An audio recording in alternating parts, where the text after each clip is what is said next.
बोलो बोलो डमरू वाले बाबा की।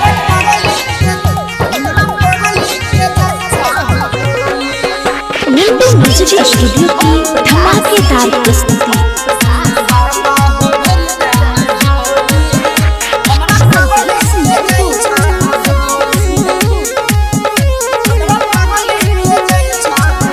सुना बाबा हो सुना बाबा हो सुना बाबा हो भर दान झोली हमरा पगली के जाय छा हो डोली। सुना बाबा हो भर दान झोली हमरा पगली के जाय छा हो डोली। तू कहत सुतल छा हो बाबा अब तनियो त अखिया खोली। सुना बाबा हो सुना बाबा हो सुना बाबा हो भर दान झोली हमरा पगली के जाय छा हो डोली। सुना बाबा हो भर दान झोली हमरा पगली के जाय छा हो डोली।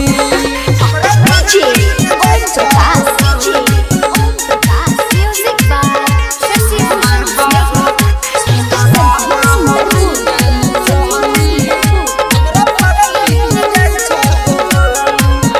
दिल तोर दिल का बाबा की बतैया हो बात छोड़ के चल गेला पगली हो हमर साथ। ओकरा बिना नहीं हमर कटे छा रात बाबा ओकरा बिना नहीं हमर कटे छा रात। ओकरा बिना नहीं हमर कटे छा रात। दिल तोर दिल का बाबा की बतैया हो बात छोड़ के चल गेला जानू हमर ऊ हो साथ। ओकरा बिना नहीं हमर कटे छा रात बाबा ओकरा बिना नहीं हमर कटे छा रात। याद आबै छ हमरा हो बाबा ओकर मीठी मीठी बोली। सुना बाबा हो सुना बाबा हो सुना बाबा हो भर दान झोली हमरा पगली के जाय छा हो डोली।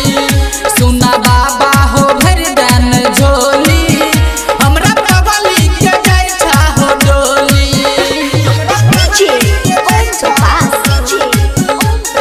म्यूजिक बाय शशि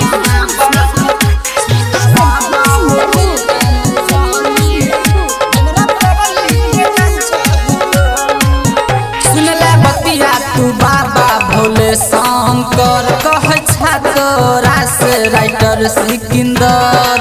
ओकरा बसे न रहिए दिल के भीतर हो बाबा ओकरा बसे न रहिए दिल के भीतर।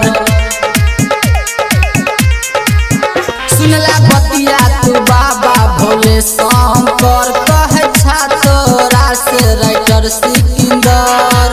ओकरा बसे न रहिए दिल के भीतर हो बाबा ओकरा बसे न रहिए दिल के भीतर। कह छा तोरा से नीति मर जाओ मारे के हम गोली। सुना बाबा हो सुना बाबा हो सुना बाबा हो भर दान झोली।